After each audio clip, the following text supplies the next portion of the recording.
ரஹ்மான் ரஹீம். ஏக இறைவனின் சாந்தியும் சமாதானமும் நம் அனைவரின் மீதும் உண்டாவதாக. எல்லா புகழும் இறைவன் ஒருவனுக்கே. நம்ம தினமும் ஒரு இபாதத் பார்த்து வரோம். இன்னைக்கு சிறப்பு மிக்க ஜும்மாவுடைய நாளில் இருக்கிறோம். நம்ம ஒரு 2 திக்ருகளை பார்க்க போகிறோம். ஜும்மா நாளில் பொதுவாகவே நம்ம இபாதத்துகள் அதிகமாக செய்வோம். அதில் இந்த 2 திக்ருகள் ரொம்பவே பிரத்யேகமான திக்ருகளாக இருக்குது. இந்த திக்ருகளை இந்த நாளில் ஓதாமல் விட்டுறாதீங்க. அதுலேயும் பார்த்திங்கன்னா ஜும்மாவுக்கு முன்னும் ஓதிக்கொள்ளுங்க, ஜும்மாவுக்கு பின்னும் ஓதிக்கொள்ளுங்க. அதே போல் ஒவ்வொரு நேர தொழுகைக்கு பிறகும் நீங்கள் இதை ஓதிக்கொள்ளுங்க. ரொம்ப சிறப்புக்குரிய திக்ரு. அதுவும் இதை பற்றி நபிமார்களே நமக்கு சிறப்பித்து கூறியிருக்காங்க. அந்த 2 திக்ருகளையும் நம்ம பார்க்கலாம். இதனால் உங்களுக்கு ஏராளமான சிறப்புகள் இருக்குது. முதல்ல உங்களுடைய பாவங்கள் அனைத்தும் மன்னிக்கப்படும். அதே போல் இது மறுமைக்கான நாளாக இருக்குது. ஜும்மா நாள் வந்தாவே நபி அவர்கள் மறுமை நாளை தான் நினைவுபடுத்தக்கூடியவர்களாக இருந்தாங்க. அப்படி மறுமையை நினைவுபடுத்தக்கூடிய ஜும்மா நாளில் இந்த திக்ரை ஓதுவது அப்படிங்கிறது மறுமைக்கு நம்ம சேகரிக்கக்கூடிய நன்மையாக இருக்குது. அதுவும் இந்த உலகத்தில் உங்களுக்கு சொத்து சுகம் அப்படிங்கிறது எவ்வளோ முக்கியமோ மறுமையில் நன்மையும் ரொம்ப முக்கியம். அந்த நன்மையில் கிடைக்கக்கூடிய படித்தரங்களும் ரொம்ப முக்கியம். அப்போ ஜும்மாவுடைய நாள் மறுமையை நினைவுபடுத்தக்கூடிய நாள்னு நபி அவர்கள் சொல்லி மறுமையை நினைங்கன்னு சொல்லியிருக்காங்க. அந்த நாளில் இந்த திக்ரு ஓதும் போது முழுக்க நமக்கு மறுமைக்கான நன்மையும் முழுமையாக கிடைக்கும். அப்போ எப்படி இருக்கும்னு பார்த்தீங்கன்னா, இந்த ஜும்மாவுக்கு நம்ம கொடுக்க வேண்டிய அந்தஸ்தை கொடுத்த மாதிரி இருக்கும். ஏன்னா நமக்கு வாரம் ஃபுல்லாக நம்ம தேவைக்காக எவ்வளவோ விஷயங்களை நம்ம இந்த உலகத்துக்கு செஞ்சாலும் மறுமைக்காக எதையாவது ஒன்று நம்ம ஜும்மா நாளில் முற்படுத்தணும். அதற்கு இந்த 2 திக்ரும் ரொம்ப சிறப்புக்குரிய திக்ரு.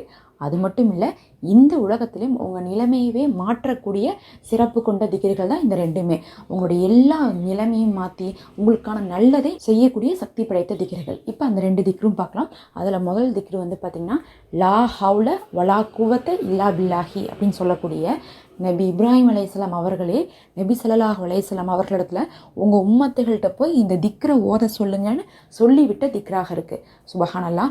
மெஹராஜுடைய இரவில் இந்த திக்ரை நபி இப்ராஹிம் அலைஹிஸ்ஸலாம் அவர்கள் நபி ஸல்லல்லாஹு அலைஹி வஸல்லம் அவர்களிடத்துல ஓத சொன்னாங்களாமா நம்மளையெல்லாம். எதுக்காகனா, சொர்க்கத்துடைய மண் பார்த்திங்கன்னா கஸ்தூரியை விட எப்படி இருக்கும், மனமானதாக இருக்கும்.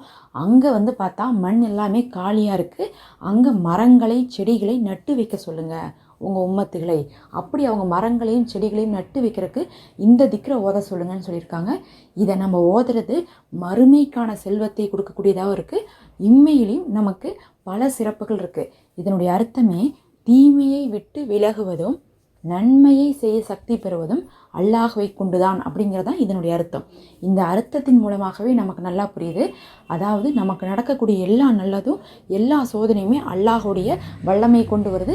அவன் நாடி விட்டால் எல்லாமே மாறிவிடும்னு அர்த்தம். அப்போ அல்லாஹுடைய வல்லமையை கொண்டு ஓதக்கூடிய இந்த திக்ரை யார் ஓதினாலும் அவங்களுடைய எல்லா காரியங்களும் லேசாக்கப்படுது. அவங்களுடைய விதியே நல்ல முறையில் மாற்றப்படுது.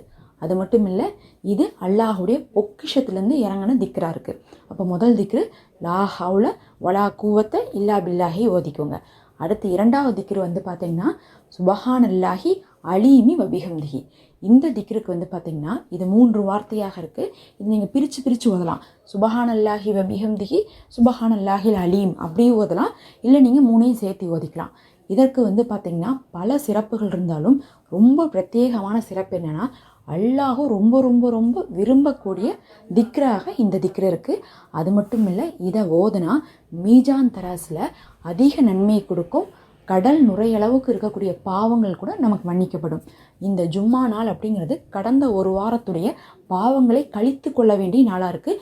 அதனால இந்த திக்ரை இந்த நாளில் ஓதி நம்ம பாவங்களை நம்ம கழித்து கொள்ளணும்.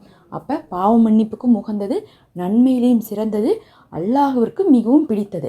அப்போ இந்த ஜும்மா நாளே வாரத்தில் வைத்து சிறந்த நாள். அதே மாதிரி திக்ரிலேயே வச்சு சிறந்தது தான் இந்த சுபஹானல்லாஹி அலீமி வபிஹம்திஹி. அப்போ சிறப்பான நாளில் சிறப்பான ஒரு விஷயத்தை ஓதி அல்லாஹுடைய விருப்பத்தை நம்ம பெற்றோம்னா நம்மளுடைய துவாக்கள் இன்னைக்கு கபுலாகும். சுபஹானல்லாஹ். அல்லாஹ் அந்த நல்ல நசீவை நமக்கு கொடுக்கணும். இந்த திக்ரை நீங்கள் அதிகமாக ஓதுங்க. ரொம்ப முக்கியமாக தொழுகைக்கு பின்னாடி ஓதுங்க.